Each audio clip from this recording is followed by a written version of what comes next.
nikmatnya semakin dekat dengan Allah. Saudaraku, seringkali karena terbiasa dengan kenikmatan dunia membuat kita tidak siap menghadapi berbagai ujian dan kesabaran pun menjadi pendek. Padahal kita tidak boleh berhayal bisa masuk surga sementara kita ingin selalu menikmati dunia.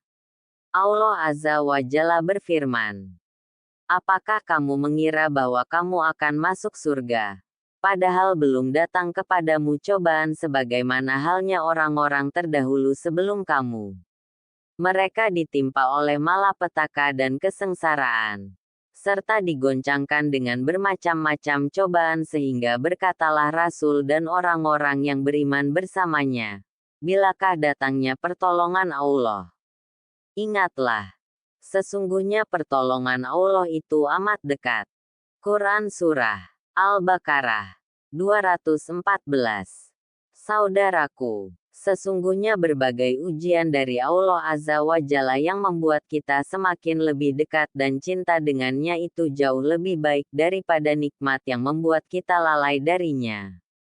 Maka ujian yang sebenarnya adalah ketika itu semua tidak membuat kita semakin dekat dengan Allah yang Maha Pengasih dan Maha Penyayang.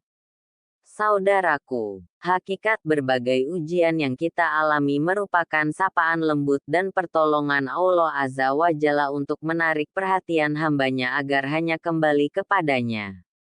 Dan bersyukurlah dengan hadirnya berbagai ujian.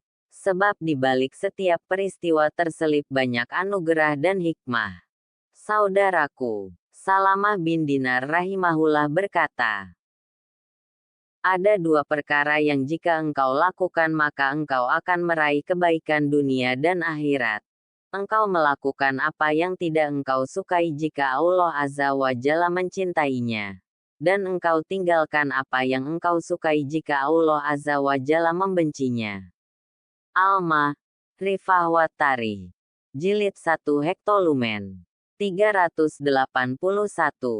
Saudaraku, lakukanlah segala amal karena Allah Azza wa Jalla, agar peluh kita tak sia-sia. Agar lelah kita menjadi garis bawah lilah garis bawah karena Allah. Jangan kita hentikan amal kita karena berlinang air mata kecewa yang menghadang jalan kita. Sesungguhnya Allah Azza wa Jalla tak pernah luput hitungannya. Ia akan senantiasa meninggikan setiap hambanya yang senantiasa berikhtiar hingga jatuh bangun menyempurnakan pengabdian padanya. Saudaraku, perpanjanglah sujud kita di keheningan malam-malam sunyi, agar kita tahu bahwa keindahan tetap bersemayam di hati orang-orang yang mendapati cinta ilahi. Dan menangislah sepuasnya, ketika hanya ada kita dan Dia. Adukan saja segala resah kita, sebab hanya Dialah yang memiliki jawaban dan solusinya. Jangan risau atas semua yang telah, sedang dan akan terjadi nanti. Terkadang manusia tak mengenal dirinya sendiri bukan. Dengarlah nasihat seorang bijak, tentang seseorang yang sedang mencari kebahagiaan. Kebahagiaan hanya akan diperoleh dengan banyak memberi dan berbagi. Saudaraku, jangan pernah kita hentikan lantunan ayat-ayatnya.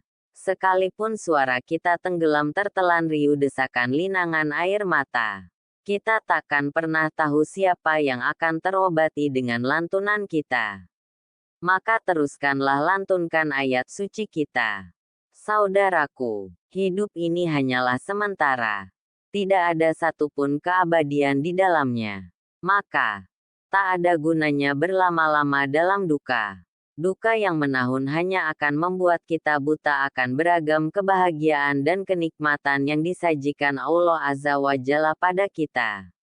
Duka yang kita genggam akan membuat kita kufur nikmat, jauh dari rasa syukur. Saudaraku, sesungguhnya Allah Azza wa Jalla telah menjanjikan bahwa setelah kesulitan akan datang berbagai kemudahan. Dan Allah Azza wa Jalla menjanjikan bahwa tidak akan memberikan ujian di luar kemampuan hambanya. Maka pujilah nama Rabb kita yang Maha Pengasih dan Maha Penyayang. Saudaraku, kesulitan adalah sebuah berkah. Terdapat makna dan hikmah tersembunyi di dalamnya.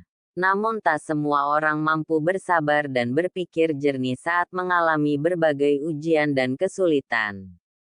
Mereka berpikir bahwa Allah Azza wa Jalla tak menyayangi dan memberi pertolongan kepada mereka dan akhirnya mereka mulai menjauhinya.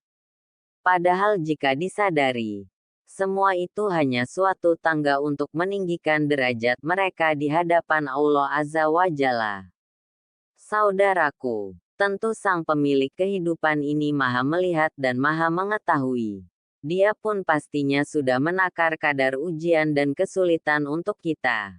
Saudaraku, di hari-hari kehidupan kita, ada kalanya kita harus senantiasa sabar. Untuk mendapatkan kebahagiaan, harus ditebus dengan perihnya ujian sebelumnya. Sebab inilah kehidupan dunia. Tidak ada kenikmatan yang diraih dengan kenikmatan. Apalagi kenikmatan akhirat. Segala sabar dalam lara akan berbuah pahala. Bersabarlah. Karena kehidupan dunia memang tempat kita berlelah-lelahan dalam kesabaran. Sebab tempat istirahat kita kelak adalah surga. Saudaraku, perjalanan hidup ini sepenuhnya rahasia Allah Azza wa Jalla.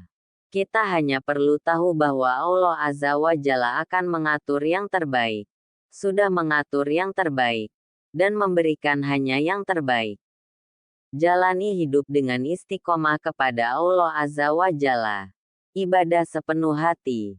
Dan tawakal. Pasrah akan kehendaknya. Sekuat mungkin lakukan segala apa-apa yang diperintahkannya. Baik wajib maupun apa-apa yang menjadi sunat. Dan sekuat mungkin tinggalkan kemaksiatan dan dosa.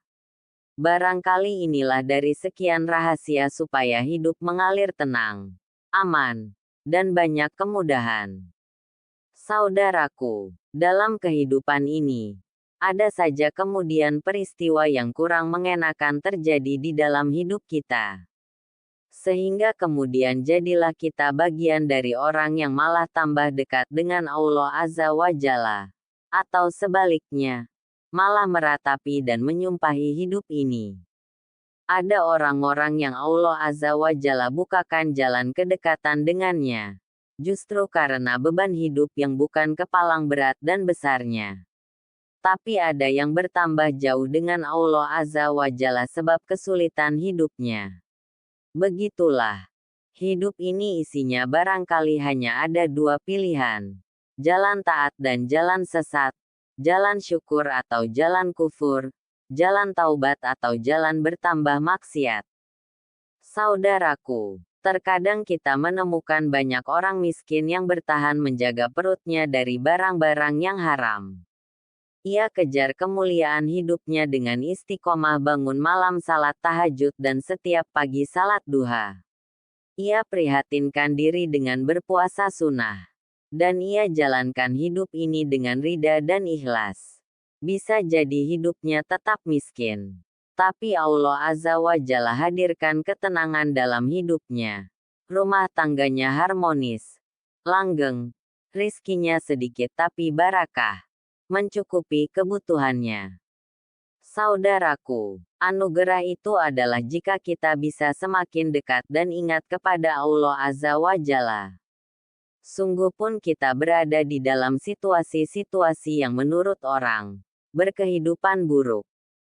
Orang mukmin justru akan menikmati sekali kedekatan dengan Allah Azza wa Jalla.